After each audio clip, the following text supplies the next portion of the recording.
안녕하세요, 썰밤 구독자 여러분. 저는 현재 혼자서 아이를 키우고 있는 40대 초반의 여성입니다. 오늘 제가 들려드릴 이야기는 정말 끔찍했던 시댁살이와 그에 대한 통쾌한 복수에 관한 것인데요. 지금 생각해도 치가 떨리는 일들이지만 마지막에 속 시원한 사이다가 준비되어 있으니 끝까지 들어주세요. 그럼 시작해 보겠습니다. 저는 대학 졸업 후 중견기업에서 마케팅 일을 하고 있었어요. 저희 아버지는 지역에서 나름 유명한 건설회사를 운영하고 계셨고 덕분에 어릴 때부터 경제적으로는 풍족하게 자랐어요. 물론 재벌은 아니었지만 그래도 주변에서 좋은 집 딸이라고 할 만한 정도는 됐던 것 같아요. 그렇게 평범하게 직장 생활을 하던 중 회사 선배 소개로 한 남자를 만나게 됐어요. 그 사람은 대기업에 다니는 대리급 직장인으로 연봉도 6천만 원 정도로 괜찮았고요. 훤칠한 키와 멀끔한 외모가 인상적이었어요.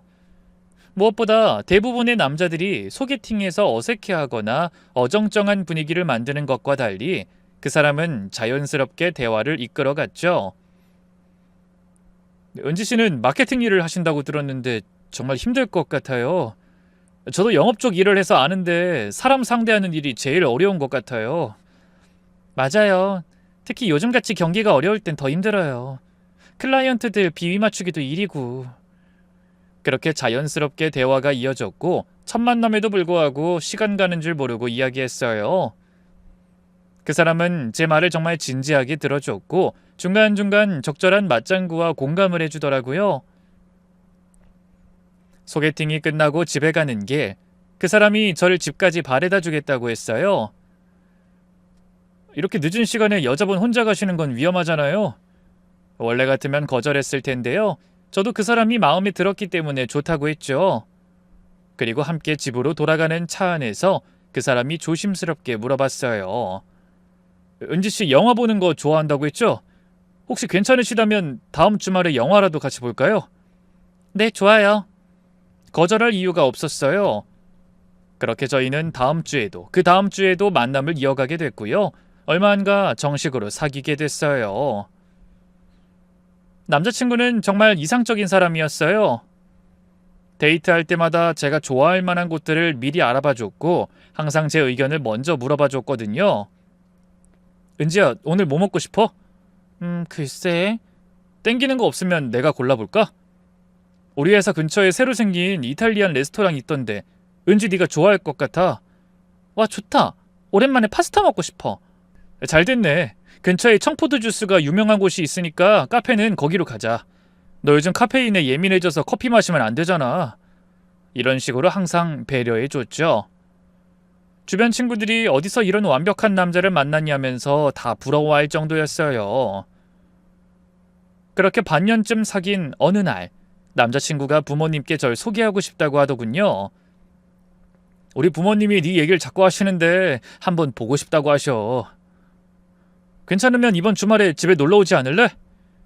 솔직히 부담스럽긴 했지만 남자친구가 평소 부모님 얘기를 할 때 정말 좋은 분들 같다는 생각을 많이 했거든요. 그래서 고민 끝에 알겠다고 했어요. 그리고 그 주 주말 남자친구네 집을 방문했는데요. 남자친구네 집은 강남 쪽에 있는 꽤 큰 아파트였어요. 역시 괜찮은 집안이었구나 싶었죠. 알고 보니 남자친구 아버지 역시 꽤 이름난 기업의 임원이라 하더군요. 초인종을 누르자마자 문이 열리면서 남자친구의 어머니가 나오셨어요. 어머, 이 예쁜 아가씨가 은지구나. 준호가 매일 네 얘기만 해서 그런가 처음 보는 것 같지가 않아. 어서 들어와. 아, 네, 처음 뵙겠습니다, 어머님. 아이, 그렇게 긴장할 거 없어. 오느라 힘들었지? 남자친구 어머님은 첫인상부터 정말 좋으셨어요. 키도 크고 품이 있어 보이셨고 무엇보다 절 보는 눈빛이 따뜻했죠. 시어머니는 제 손을 꽉 잡으면서 정말 반갑다는 표정을 지으셨어요. 그리고 바로 부엌으로 가더니 온갖 음식들을 차려주시기 시작했죠. 은지리가 뭘 좋아하는지 몰라서 이것저것 다 준비했어. 맛없어도 이해해줘. 상다리가 부러질 정도로 음식이 나왔어요. 갈비찜, 잡채, 각종 나물 반찬들, 심지어 과일까지. 저를 위해 정말 정성스럽게 준비해 주신 게 보였어요. 얼마나 감사하던지요. 남자친구 아버지 역시 좋은 분이긴 마찬가지였어요. 은지야, 우리 준호가 평소에 너를 얼마나 자랑했는지 몰라. 회사에서 일도 잘한다며. 아, 그냥 남들 하는 만큼만 하는 건데 오빠가 과장했나 봐요. 과장은 무슨. 우리 준호가 날 닮아서 눈이 정말 높거든. 은지 넌 딱 봐도 100점짜리 며느리감이야. 식사하는 내내 남자친구 부모님은 제게 정말 잘해주셨어요. 이것저것 먹어보라고 권하시고 제 얘기도 진지하게 들어주시고 마치 제게 이 집에 곧 시집올 사람인 것처럼 대해주셨죠. 은지야, 우리 준호 잘 부탁해. 이 녀석이 어릴 때부터 워낙 성실하고 순해서 너 고생은 안 시킬 거야. 그치 여보? 아이 그럼. 또 준호가 날 닮아서 팔불출이거든. 결혼하면 아주 은지 네 말이라면 껌뻑 죽을 게다. 그렇게 인사자리가 마무리되고 남자친구가 절 집으로 바래다주면서 물었어요. 오늘 부담스러웠지? 엄마랑 아버지가 괜히 며느리가 어쩌고 결혼이 어쩌고 해서 미안해. 아니야, 난 오늘 정말 좋았어. 오빠네 어머님이랑 아버님 두 분 다 정말 좋은 분들 같아. 처음인데도 이렇게 잘해주시고. 다행이다. 사실 엄마가 내가 만나는 여자에 대해선 좀 까다로우신 편인데 넌 정말 마음에 들어 하시는 것 같아. 그 말을 들으니 더욱 기분이 좋았어요. 남자친구 어머님의 까다로운 안목에도 제가 괜찮았다니 뭔가 뿌듯했죠. 이후 저는 종종 남자친구네 부모님 댁에 놀러 갔고요. 갈 때마다 남자친구 부모님은 저를 정말 딸처럼 대해주셨어요. 이듬해부턴 자연스럽게 남자친구와 결혼도 준비하게 됐죠. 본격적으로 식장을 알아보면서 바로 양가 상견례를 하기로 했는데요. 다행히 분위기는 화기애애했어요. 사돈어른, 저희 아이 잘 부탁드립니다. 저희 아버지가 먼저 인사를 드리자 예비씨 아버지가 웃으면서 대답하셨죠. 아니 무슨 말씀을요. 이렇게 귀한 딸을 저희 집으로 보내주셔서 저희야말로 감사하죠. 예비씨 어머니와 저희 엄마도 금방 친해지셨어요. 아이 사부인, 딸을 어쩜 그리 잘 키우셨어요? 은지 같은 아이를 저희 집 며느리로 맞이하게 되다니 준호가 복을 타고났나 봐요.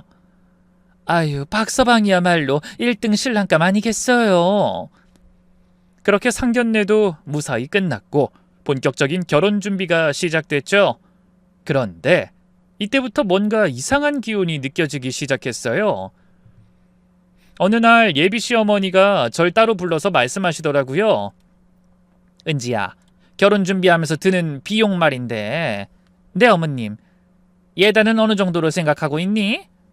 갑작스러운 예단 얘기에 솔직히 좀 당황스러웠어요. 신혼집 아파트 전세금과 식장 대관료 등 결혼 비용 일체를 예비씨 댁과 절반씩 부담하기로 한 상태였거든요. 그래서 예단은 자연스럽게 생략하기로 했고요. 머뭇거리다 어렵게 말씀드렸어요. 저기 어머님, 그 오빠랑 얘기해서 예단에는 생략하는 걸로 했었는데. 그러자 예비씨 어머니의 표정이 일순 차가워졌어요. 아이 그래도 갖출 건 갖춰야지. 재작년에 준호 동갑내기 사촌도 장가 갔는데 반반 결혼해도 예단은 받았다더라. 명품 가방에 모피에 아이 그뿐이야. 일가 친척들한테 이불 한 채씩 싹 다 돌렸어. 우리도 그 정도는 해야 체면이 서지 않겠니? 솔직히 집도 안 해주시는데 예단을 왜 바라시는 건지 어이가 없었어요.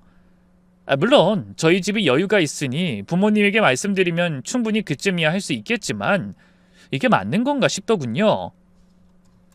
하지만 예비씨 어머니 앞에서 차마 솔직하게 말은 못하고요. 그냥 얼떨떨한 표정으로 고개만 끄덕였어요. 네, 부모님께 말씀드려 볼게요. 그러자 예비씨 어머니의 얼굴에 화색이 돌더군요. 그래, 다 너 생각해서 그러는 거야. 나라고 뭐 너한테 그런 거 받고 싶겠니? 근데 사람들이 욕할까봐 그러지. 기본도 안 해오는 며느리라고. 내 맘 이해하지? 네, 그럼요 어머님. 그렇게 저는 집으로 돌아와 부모님께 바로 말씀드렸어요. 얼추 계산해봐도 수천만 원이 더 필요했지만 다행히 아버지는 흔쾌히 승낙해 주셨어요. 그깟 돈 몇 푼 때문에 결혼 전부터 괜히 얼굴 붉기를 잊니? 우리 딸 가서 잘 살려면 아빠가 그 정도는 해줘야지. 고마워, 아빠. 그리고 미안해. 아니, 미안하긴 뭐가 미안해, 인서가. 아무 걱정 말고 넌 결혼 준비에만 신경 써. 부모님과 함께 예비시댁에 드릴 예단을 준비하는데 괜스레 마음이 싱숭생숭하더군요. 혹시라도 딸이 책 잡힐까봐 부모님은 예비 시부모님에겐 가방에 허리띠, 스카프, 시계 같은 걸 명품으로 사다 건넸고요. 얼굴도 모르는 친척들에겐 고급 이불을 한 채씩 돌렸네요. 예비시댁에서는 저희가 그렇게 많은 돈을 드리는 걸 당연하게 받아들이시더라고요. 역시 은지 네가 경우 있는 집 딸이야. 요즘 예물 예단 같은 건 생략하는 집도 많다는데 무슨 상놈의 집구석도 아니고 격식은 갖춰야지. 안 그러니? 그러니까 말이야. 바깥 사돈이 정말 은지 널 아끼시나 보다. 보기 좋아. 마치 당연한 일을 해주는 것처럼 말씀하시더군요. 남자친구 역시 저희 부모님이 돈이 없는 것도 아니고 그 정도쯤은 해줄 수 있지 않느냐는 듯한 태도였어요. 그것 때문에 한번 크게 다투기도 했는데요. 남자친구가 집 앞까지 찾아와 무릎 꿇고 잘못했다 비는 바람에 결국 화해했네요. 그래도 우여곡절 끝에 결혼식은 무사히 치러졌어요. 특급 호텔에서 하는 만큼 정말 화려했고 하객들도 많이 왔어요. 특히 시댁 친지분들이 준호가 정말 좋은 신부 만났다 라며 축하해 주셨죠. 신부가 정말 예쁘네. 집안도 좋다면서. 그렇다네. 신부 아버지가 건설업 하신다던데 꽤 잘 나간다고 들었어. 그런 얘기가 귀에 들릴 때마다 시부모님의 어깨가 으쓱해진다는 게 느껴질 정도였어요. 뭐 좋은 게 좋은 거라고 그걸 보니 예단을 하기 잘했다 싶더군요. 신혼여행에서 돌아와서 신혼집에 들어갔을 때도 정말 기분이 좋았어요. 정말 꿈에 그리던 신혼생활이 시작되는 것 같았거든요. 실제로 신혼 초기 몇 달은 정말 행복했어요. 남편은 여전히 저를 아껴줬고 시부모님도 저를 자주 불러서 맛있는 음식도 해주시고 잘해주셨죠. 은지야, 오늘도 우리 집 와서 밥 먹어라. 너 좋아하는 갈비찜 해놨다. 정말요? 안 그러셔도 되는데. 갈비찜 손 많이 가잖아요. 우리 며느리가 좋아하는 건데 당연히 해줘야지. 요즘 준호 녀석은 어때? 뭐 너한테 잘해주니? 네, 정말 잘해줘요. 그래, 혹시 준호가 속 썩이면 얘기해라. 내가 혼내줄 테니까. 그럴 때마다 정말 든든했어요. 이렇게 절 챙겨주시는 시부모님이 계시니까 앞으로 결혼 생활도 순탄할 거라고 생각했죠. 저희 친정 부모님도 시부모님이 절 잘 챙겨주시는 걸 알고 어떻게든 보답하고 싶어 했어요. 그래서 시부모님 생일이나 명절 때마다 한우, 굴비, 고급 과일, 산삼 같은 귀한 선물들을 보내곤 하셨죠. 그럴 때마다 시어머니, 시아버지 두 분 다 눈에 띄게 기뻐하셨어요. 어머머, 이렇게까지 하실 필요 없는데 늘 받기만 해서 어쩐다니. 괜찮아요. 맛있게 드셔주시기만 하세요. 고맙다, 은지야. 우리가 진짜 며느리 하나는 잘 들였어. 안 그래, 여보? 그렇고 말고. 앞으로도 계속 이렇게 잘 지내자꾸나. 난 며느리 못 잡아먹어서 안달인 시모들 보면 이해가 안 되더라. 며느리도 내 딸이고 가족인데 당연히 예뻐해줘야지. 그때만 해도 꿈에도 몰랐어요. 그로부터 약 반년 후 제 인생을 완전히 바꿔놓을 사건이 생길 줄은 말이죠. 그날은 평범한 평일 오후였어요. 남편은 회사에 가고 저는 모처럼 연차를 내고 집에서 드라마를 보며 여유롭게 시간을 보내고 있었는데요. 갑자기 제 핸드폰이 울렸어요. 발신인을 보니 친정엄마였죠. 여보세요? 엄마? 은지야. 엄마의 목소리가 평소와 완전히 달랐어요. 떨리고 있었거든요. 엄마 왜 그래? 어디 아파? 은지야, 큰일 났어. 아빠 회사가. 엄마는 말을 제대로 잊지 못하고 계셨어요. 그 순간 심상치 않다는 생각이 들었죠. 엄마, 진정하고 천천히 말해봐. 은지야, 아빠 회사가 부도났어. 지금 회사에 법원 사람들이 와서 모든 걸 다 가져가고 있어. 그 말을 듣는 순간 머리가 하얗게 변하는 느낌이었어요.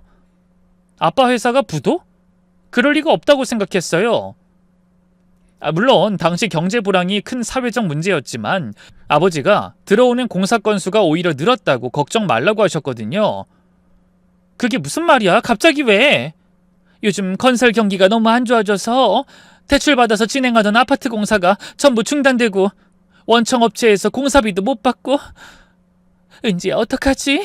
우리 이제 어떻게 살아야 하니? 엄마의 울음소리를 들으니까 정말 심각한 상황이구나 싶었어요. 저는 급히 옷을 갈아입고 친정으로 향했어요. 친정에 도착해보니 정말 아수라장이었죠. 법원 직원들이 집안의 가전제품들과 가구에 빨간 딱지를 붙이고 있었고 아버지가 아끼시던 골동품들도 모두 압류 목록에 들어가 있었어요.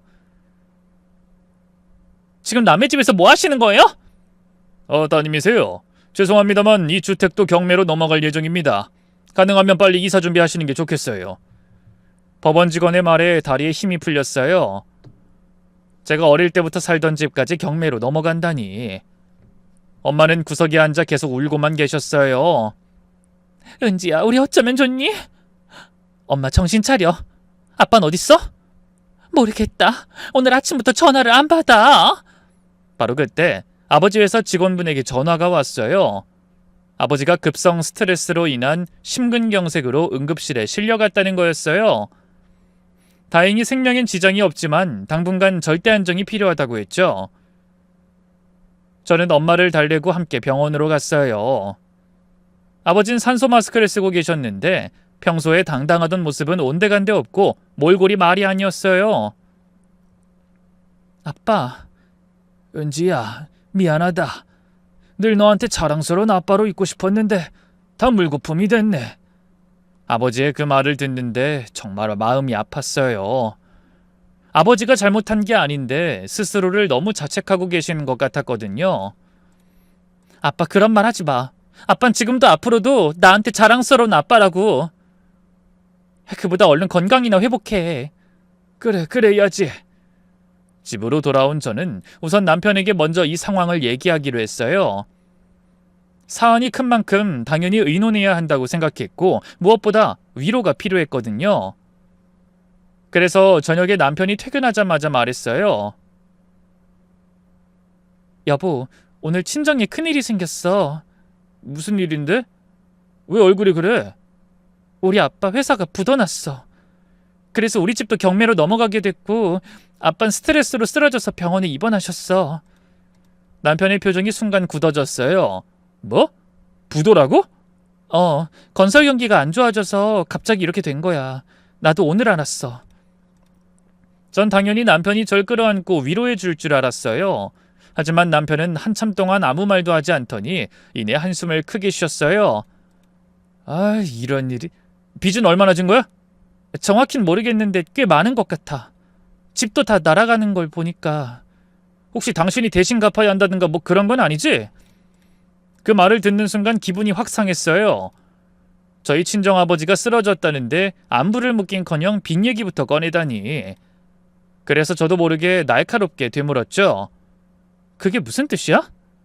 아니, 무슨 뜻이 있어서 하는 말이 아니라. 아니긴 뭐가 아니야.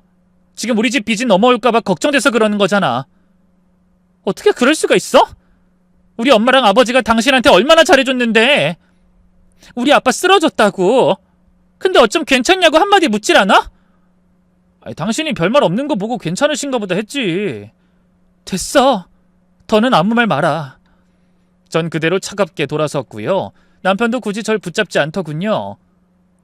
그렇게 냉정기를 가진 지 얼마나 됐을까요? 어느 날 퇴근하고 집에 온 남편이 제게 말했어요. 부모님이 내일 우리 집으로 오신대. 내일? 왜? 아니, 그 처갓집 그렇게 되신 거 걱정되시나 봐. 직접 얘기를 나누고 싶다고 하셔. 뭐? 그걸 어머님 아버님한테도 말씀드린 거야? 당연한 거 아니야? 큰일이잖아. 맞는 말이었지만 저한테 상의도 없이 냉큼 저희 집 사정을 시부모님에게 고한 남편이 야속했어요. 그날 밤 저는 잠을 거의 이루지 못했어요. 내일 시부모님이 오시면 어떤 얘기를 하실까? 저를 어떻게 보실까? 온갖 생각이 머릿속을 맴돌았거든요. 다음날 오후 시부모님이 우리 집에 오셨어요. 평소와 달리 표정이 굳어 있으셨죠. 특히 시어머니의 얼굴은 제가 지금까지 본 적 없는 차가운 표정이었죠. 어머님, 아버님 오셨어요? 시어머니는 제 인사에 고개만 까딱하시고 바로 본론으로 들어가셨어요. 은지야, 어제 준호한테 들었는데 네 친정이 완전히 망했다면서? 네, 갑자기 그렇게 됐어요.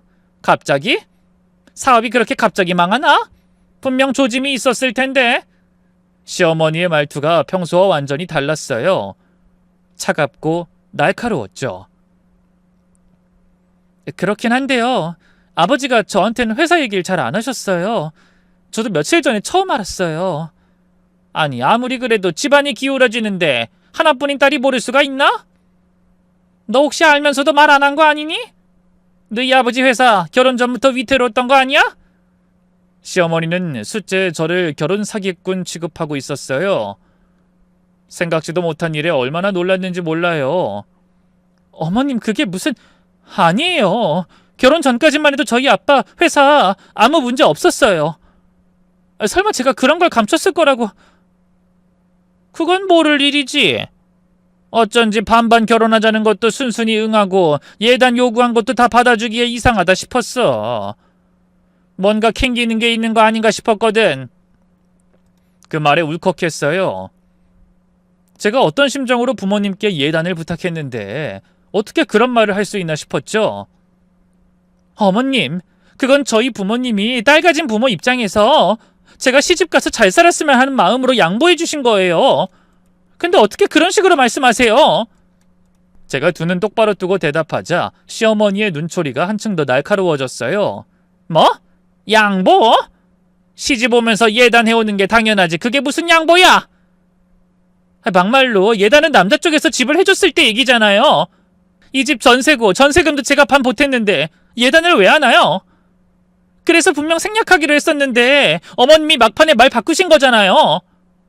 그러자 시어머니가 파르르 떨면서 기가 막히다는 듯 뒷목을 잡았어요. 하! 얘 좀 봐라. 그동안은 네네 어머님 하면서 순종적으로 굴더니만 우리가 완전히 속았어, 여보. 완전 맹랑한 애였다고. 그뿐이야? 좋은 집 딸이라면서 그동안 우쭐대더니 알고 보니까 모든 게 거짓말이었잖아. 속인 게 아니라고 말씀드렸잖아요. 시끄러! 말이 되는 소리를 해야지. 그럼 뭐야? 사업이 기울어지는 걸 외동딸인 네가 모르고 있었다고? 말이 되니? 분명히 알면서도 우리한테 말 안 하고 결혼 진행한 거지? 솔직히 너 자체만 놓고 보면 뭐 볼 거 있니? 예쁘지도 않고 다니는 회사가 대기업도 아닌데 너희 아버지 사업 망하고 나면 네 주제 언감생심 우리 준호 같은 남자고 결혼하는 게 말이 돼? 그걸 아니까 감춘 거겠지? 저는 너무 억울했어요. 저도 어제 처음 알게 된 일인데 마치 제가 계획적으로 속인 것처럼 말씀하시니까요. 정말 저도 어제 처음 알았다고요. 하! 얘가 뻔뻔하게 계속 거짓말하네. 그러자 잠자코 있던 시아버지가 더 차갑게 말씀하셨죠. 어쨌든 지금 상황이 이렇게 된 거니까 앞으로 우리가 어떻게 해야 할지 생각해 봐야겠구나. 그게 무슨 말씀이세요? 앞으로는 우리가 너한테서 더 이상 기대할 게 없다는 얘기야. 그동안은 네 친정 뒷배가 든든해서 좋게 봤는데 이젠 그런 것도 없고 오히려 우리가 너랑 너희 부모까지 부양해야 하는 상황이 올 수도 있잖아. 그게 무슨... 그 말을 듣는 순간 등골이 서늘해졌어요. 시부모님이 절 보는 시선이 완전히 바뀐 게 느껴졌거든요. 남편이 그제야 끼어들었어요. 아버지, 그리고 엄마도 너무 심하게 얘기하는 거 아닌가요? 은지가 정말 알고 그랬으려고요. 넌 입 다물고 있어! 이런 상황에서도 네 마누라 편만 들고 있으면 어떡해! 시어머니가 남편에게까지 화를 내시니까 남편은 더 이상 아무 말도 못했어요. 시아버지가 정리하듯 말씀하셨죠. 어쨌든 앞으로는 상황이 많이 달라질 거야. 그동안처럼 우리가 널 좋게 봐줄 수는 없을 것 같고 너도 이젠 진짜 우리 집 며느리 역할을 제대로 해야겠다. 며느리 역할이요? 제 되물음에 시어머니가 차갑게 웃으셨어요. 그래, 며느리 역할. 그동안은 네 친정이 든든해서 우리가 눈 감아줬지만 이젠 다르잖아. 시집 온 며느리라면 당연히 해야 할 일이 있지 않겠어? 그때부터 시부모님 태도가 180도 바뀌었어요. 틈만 나면 저를 시댁으로 불러 이런저런 집안일을 떠넘기는 게 그 시작이었죠.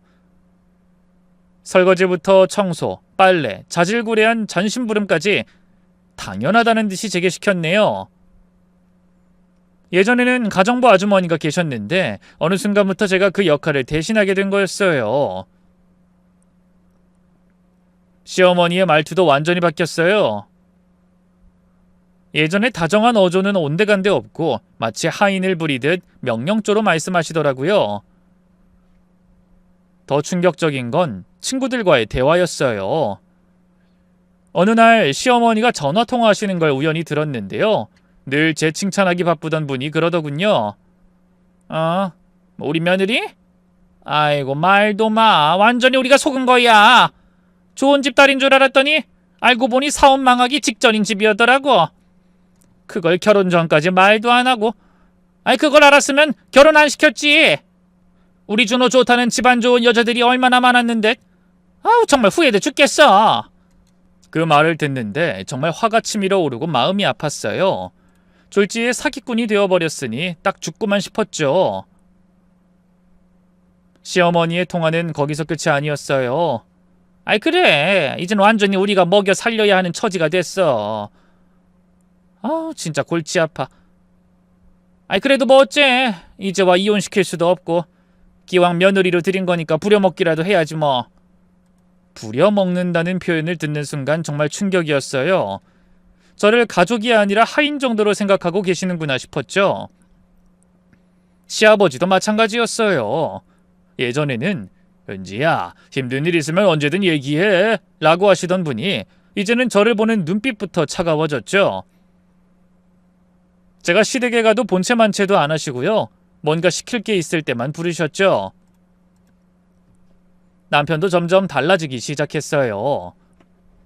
처음에는 시부모님과 제 사이에서 중재하려고 노력했지만 시간이 지날수록 시부모님의 편을 드는 일이 많아졌어요. 은지야, 엄마 아빠 말씀 틀린 거 아니야. 우리 상황이 이렇게 바뀐 건 사실이잖아. 바뀌긴 뭘 바뀌어. 우리 집이 망했다고 내가 어머님 아버님 하녀로 살아야 한다는 거야? 하녀는 무슨. 다른 며느리들 다 그러고 살아. 오버 좀 하지 마. 오바라니. 당신도 알잖아. 어머님 아버님 태도가 하루아침에 싹 바뀌어버린 거. 그럼 어떡해. 엄마랑 아버지도 사람인데. 무엇보다 지금 당신이랑 장인어른 장모님한테 속았다고 생각하시잖아. 속상하니까 그렇지 뭐. 그러게 진작 좀 얘기하지. 나도 가운데 껴서 얼마나 스트레스 받는 줄 알아? 남편마저 저를 원망하는 것 같아서 정말 힘들었는데요. 무엇보다 견디기 힘든 건 시부모님이 저희 친정을 무시하는 발언들이었어요. 은지야, 너희 아버지 지금 어떻게 지내니? 병원비는 감당할 수 있어? 네, 다른 친척분이 도와주신다고 해서 걱정 안 해주셔도 돼요. 참말이야? 원래 우리 준호 돈으로 병원비 되는 거 아니고? 그런 거 아니에요, 어머님. 한번 속았더니 도통 네 말을 믿을 수가 있어야지. 그 부모의 그 자식이라고. 너희 부모도 분명 우리 아들한테 손 벌리려고 할 텐데 말이야. 그런 말들을 들을 때마다 가슴이 찢어지는 것 같았어요. 그러지 마시라 말씀도 해봤지만 그때마다 서로 더 감정만 상할 뿐이었죠. 그뿐만이 아니었어요. 언젠가부터 시어머니는 제게 아이 문제로 압박을 주기 시작했어요. 너 도대체 애는 언제 가질 거니? 그게 제 뜻대로 되는 게 아니라서. 얼른 아들 낳아서 우리 집안 대를 이어야지. 애라도 낳아줘야 네 존재 이유가 있지 않겠어? 그 말을 들으면서 깨달았죠. 시댁에서는 이제 저를 단순한 아이 낳는 도구 정도로 생각하고 있구나 하고 말이죠. 어머님 진짜 너무하시네요. 저도 모르게 그렇게 대꾸하자 시어머니가 바로 두 눈에 쌍심지를 켰어요. 뭐가 너무해? 사실대로 말하는 건데. 그동안은 네 친정이 든든해서 좋게 봤지만 이젠 다르잖아. 그나마 아들이라도 낳아주면 우리가 널 조금이라도 인정해주지 않겠니? 정말 충격적인 말이었어요. 제가 인정받으려면 아들을 낳아야 한다니. 애 안 생기는 게 회사 다니느라 그런 거 아니니? 그럴 바엔 그냥 회사 때려쳐. 뭐 우리 준호 회사처럼 복지가 잘 되어 있거나 이름난 회사도 아닌데. 그냥 집에서 애나 키우고 살림이나 해. 결국 시댁에서는 제가 직장도 그만두고 집에서 살림만 하면서 아이를 낳길 원하고 있었어요. 그날 집에 돌아와서 남편과 얘기했죠. 여보, 어머님이 오늘 이런 말씀을 하셨는데. 아, 아이 얘기? 나도 들었어. 사실 우리도 이제 슬슬 2세 계획 세워야 하는 거 아닌가? 그동안엔 생기면 낳자 이거였는데 안 생기니까 좀 신경을 쓰긴 써야 할 것 같아. 그게 문제가 아니라 어머님이 나한테 직장을 그만두라고 하시지 뭐야. 하지만 남편은 태연했어요. 그것도 맞는 말 같은데 어차피 네 월급으론, 그리고 아이 가지면 일하기도 힘들잖아. 남편마저 시어머니 편을 드니까 정말 절망적이었어요. 이후 병원에 다니며 난임 치료를 받기 시작했지만 좀처럼 아이는 생기지 않았고요. 결국 저는 회사를 그만둘 수밖에 없었어요. 시댁의 압박도 있었고 남편도 그러는 게 좋겠다고 했으니까요. 직장을 그만두고 나니까 상황은 더욱 나빠졌어요. 경제적으로 남편에게 완전히 의존하게 되었고 시댁에서의 발언권은 더욱 줄어들었죠. 이제야 제대로 된 며느리 같네. 그동안 직장 다닌다고 집안일도 제대로 안 하고. 시어머니는 제가 퇴사한 걸 좋아하시는 것 같았어요. 이제 저를 완전히 통제할 수 있게 됐다고 생각하시는 것 같았거든요. 저는 거의 매일같이 시댁으로 불려가 종처럼 부려졌죠. 그나마 다행이라면 회사를 그만두고 얼마 안 돼 애가 들어섰다는 거예요. 몸이 무겁고 자꾸만 어지러워서 병원에 가니 임신이라 하더군요. 남편은 당연히 기뻐해 줬는데요. 시댁에 알렸을 때의 반응은 복잡했어요. 아들이겠지? 꼭 아들이어야 해. 무조건적인 기쁨보단 조건부 환영이라는 느낌이었어요. 만약 딸이면 지워라. 쓸데없는 입만 하나 더 넣는 꼴이니까. 어머님 아무리 그래도 지우라니. 그럼 어떡하니? 우리 집안은 아들이 있어야 하는데. 뭐 돈 한 푼 못 버는 네가 먹여 살릴 거야? 이런 말들을 들으면서 정말 스트레스를 많이 받았어요. 임신한 상태에서 이런 압박을 받으니 정신적으로 너무 힘들었거든요. 더 끔찍한 건 임신 중에도 집안일을 계속 해야 한다는 거였어요. 임신이 병이야? 우리 때는 임신해도 일 다 했다. 요즘 애들은 너무 나약해. 애 가졌다는 핑계로 꼼짝도 안 하려고 하고.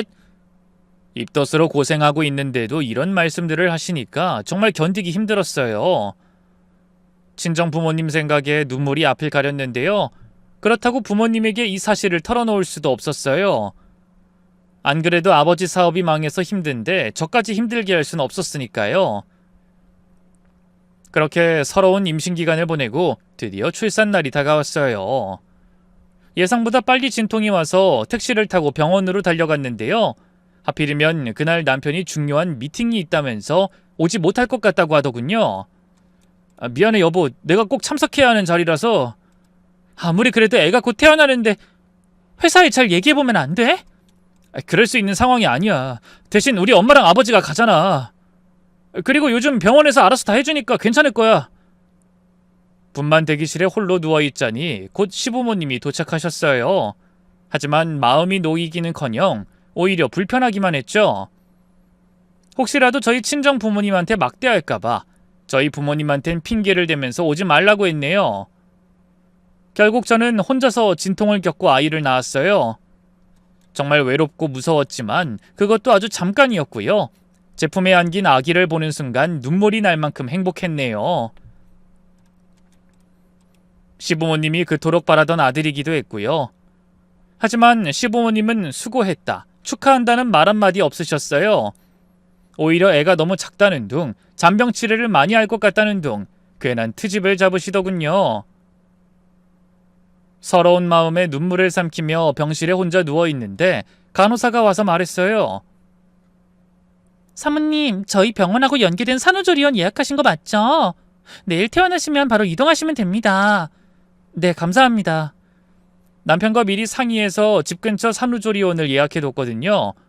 그런데 그때 시어머니가 갑자기 끼어들었어요. 잠깐, 산후조리원은 취소하라고 했는데 준호한테 말 못 들었니? 네? 취소라뇨? 대체 왜긴 뭐가 왜야? 돈 아깝잖아. 산후조리원비가 얼만데? 순간 말문이 막혔어요. 그러자 중간에서 듣고 있던 간호사가 난처한 표정으로 대신 말해줬죠. 어머님, 그래도 산모분이 회복하시려면 그깟 산후조리 내가 해주면 되잖아. 나도 애 낳아봤는데 뭘 모르겠어. 괜히 돈 낭비하지 말고 그냥 우리 집으로 가자. 시어머니는 제 의견은 전혀 묻지 않고 일방적으로 결정해버리셨어요. 어머님, 그래도 전 산후조리원에서... 됐어! 산후조리원에서 뭘 해주는데? 밥 주고 애 봐주는 거? 그런 건 집에서도 할 수 있어. 내가 다 해준다잖아. 결국 산후조리원 예약은 취소되고 저는 퇴원과 동시에 시댁으로 가게 됐어요. 남편에게 연락해봤지만 어쩔 수 없지 않냐는 말만 돌아오더군요. 애초에 기대도 안 했네요. 그렇게 시댁에 도착하자마자 저는 기절하듯 잠에 빠져들었어요. 몸이 여전히 아프고 열도 났고 도무지 제정신이 아니었거든요. 그런데 얼마나 정신을 잃고 있었을까요? 갑자기 누군가 절 마구 흔들어 깨웠어요. 다름 아닌 시어머니였죠. 은지야, 너 얼른 일어나. 언제까지 처잘 거야? 어머님, 제가 아직 몸이 아파서...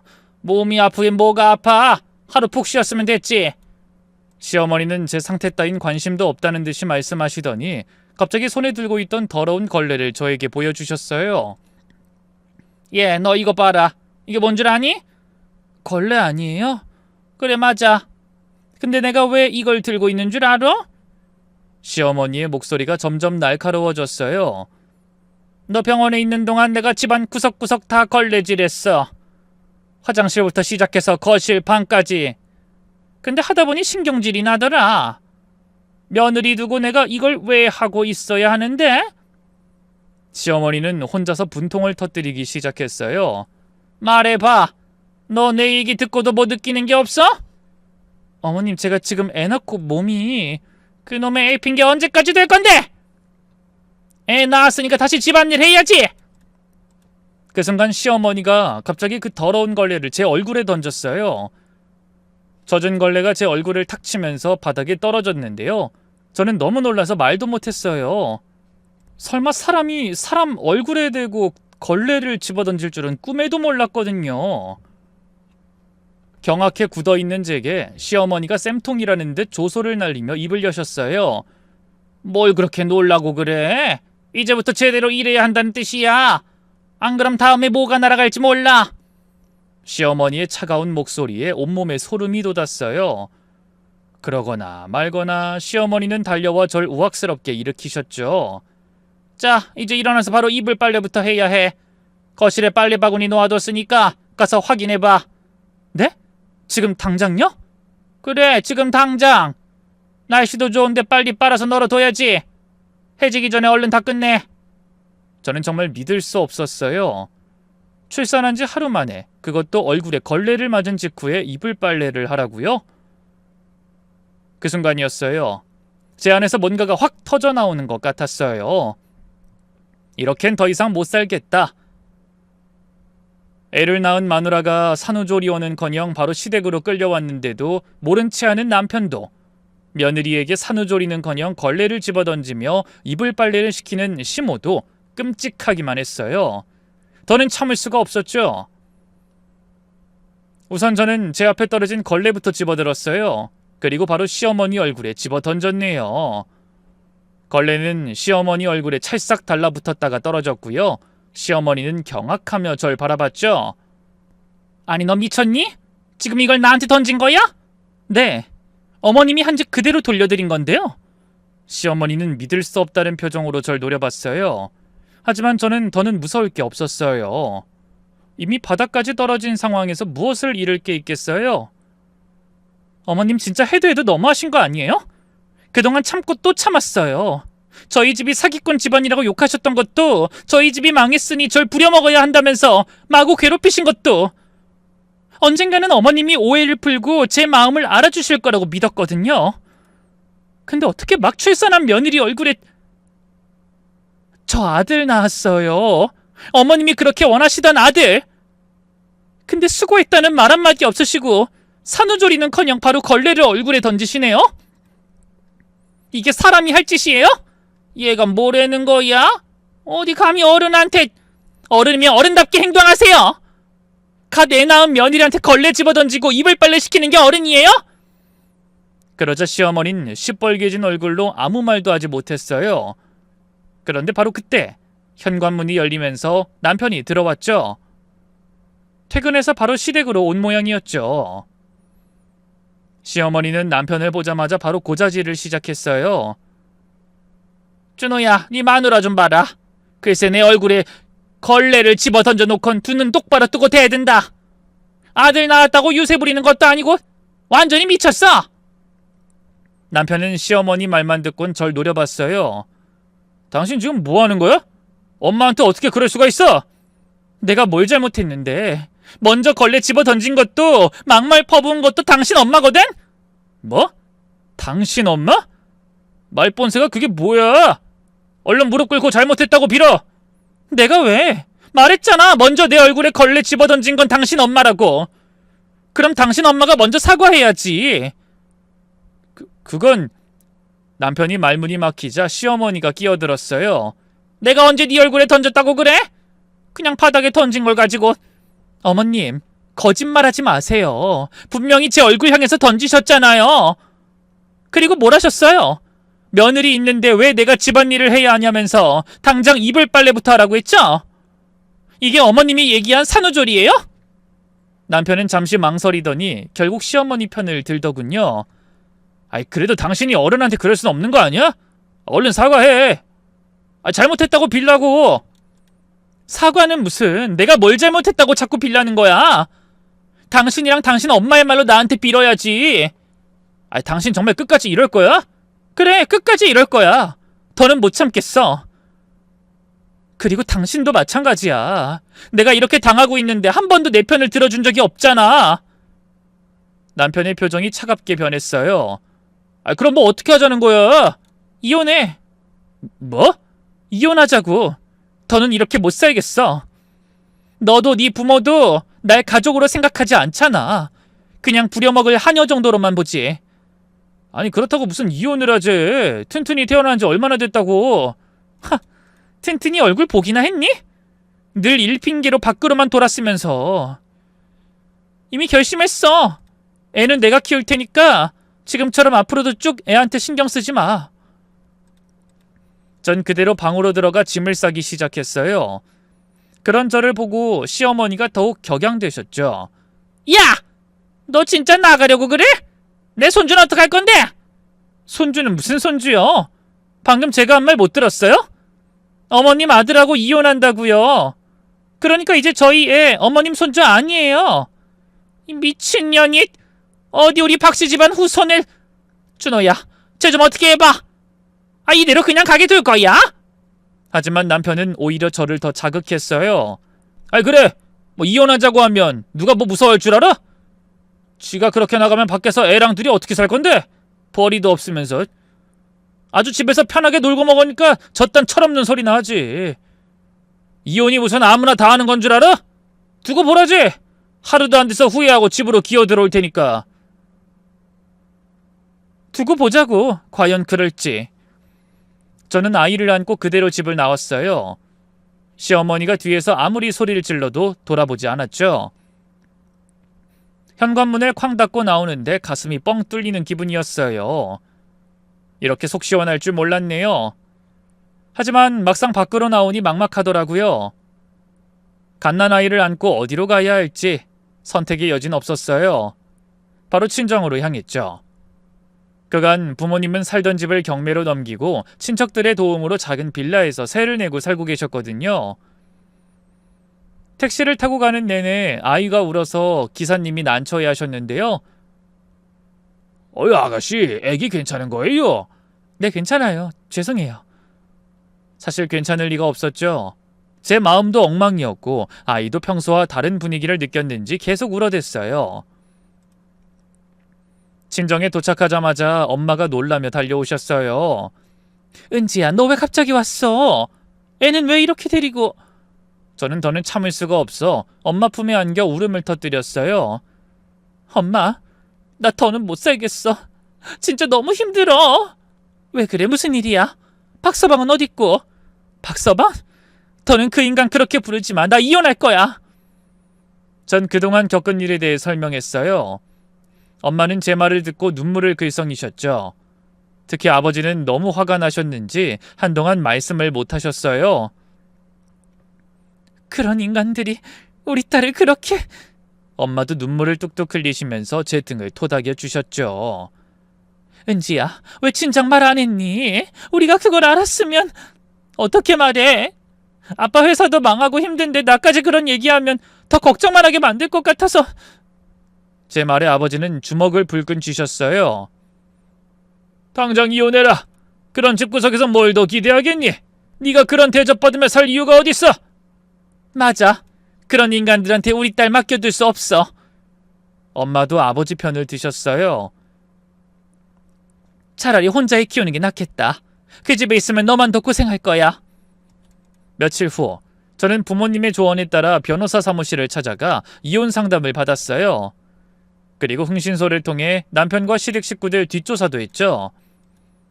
그냥 순순히 이혼만 해주는 걸로는 복수가 되지 않았으니까요. 약 한 달 뒤 결과가 나왔는데요.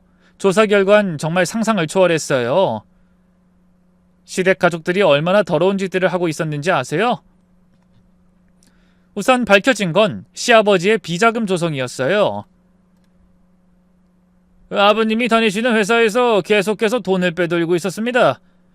가공의 거래처를 만들어서 허위 계약서를 작성하고 그 돈을 개인 계좌로 빼돌린 정황이 뚜렷해요. 자료를 보여주는데 정말 어마어마했어요. 몇 년간 빼돌린 돈이 수억 원에 달했거든요. 그뿐만이 아니었어요. 시어머니는 저한테 사기꾼 하더니만 본인이 사기꾼이더군요. 3년 전 교통사고를 당했다고 하면서 허위 진단서로 보험금을 타낸 거예요.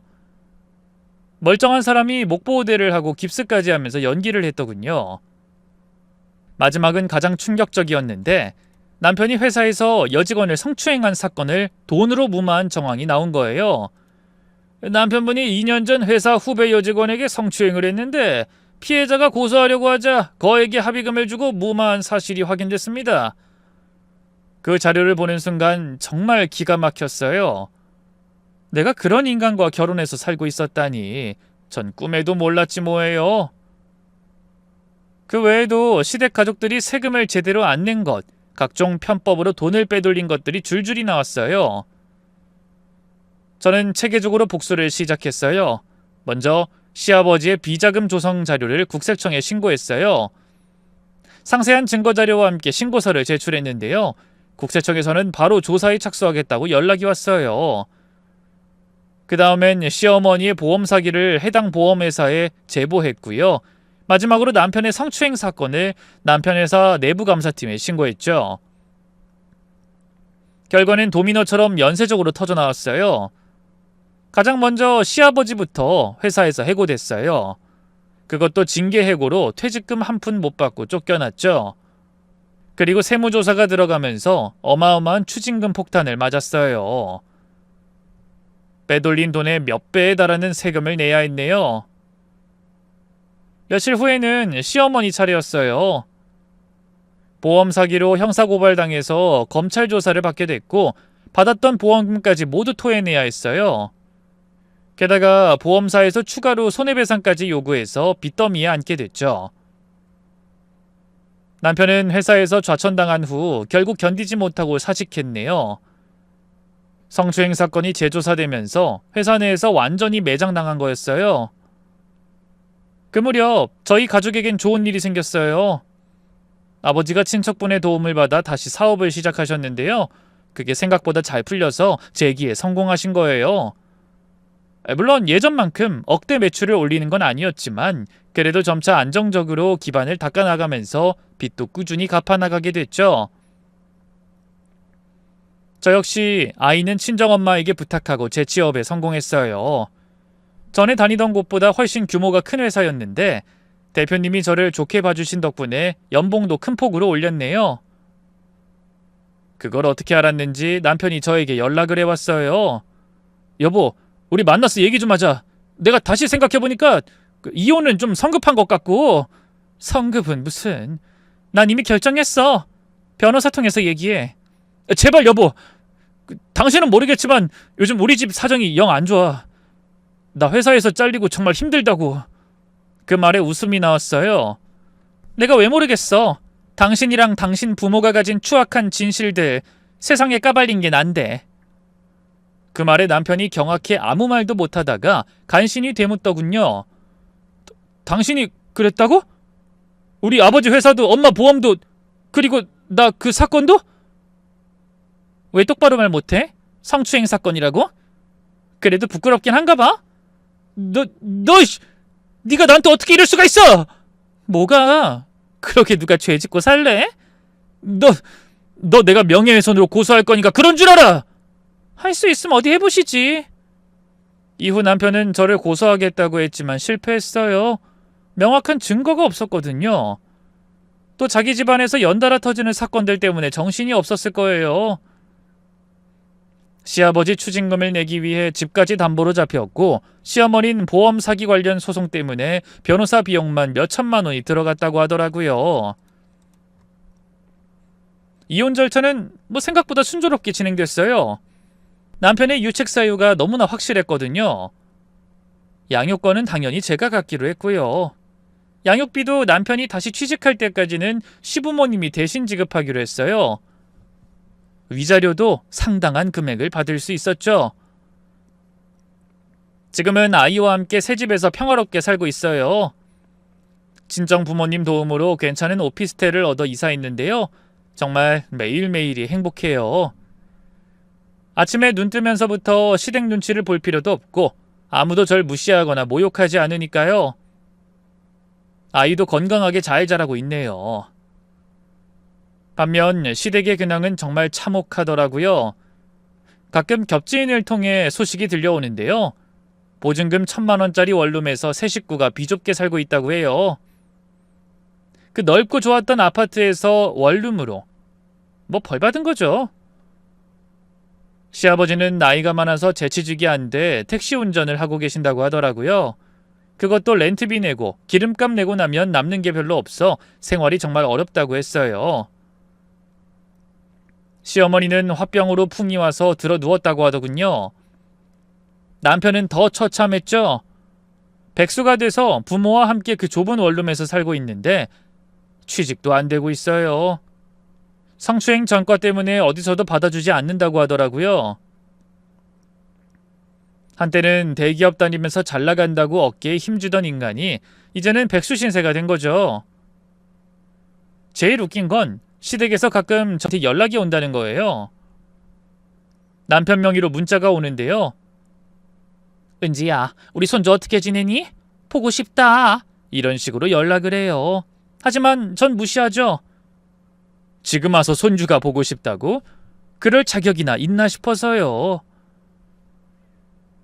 앞으로도 아이와 함께 행복하게 잘 살 거예요.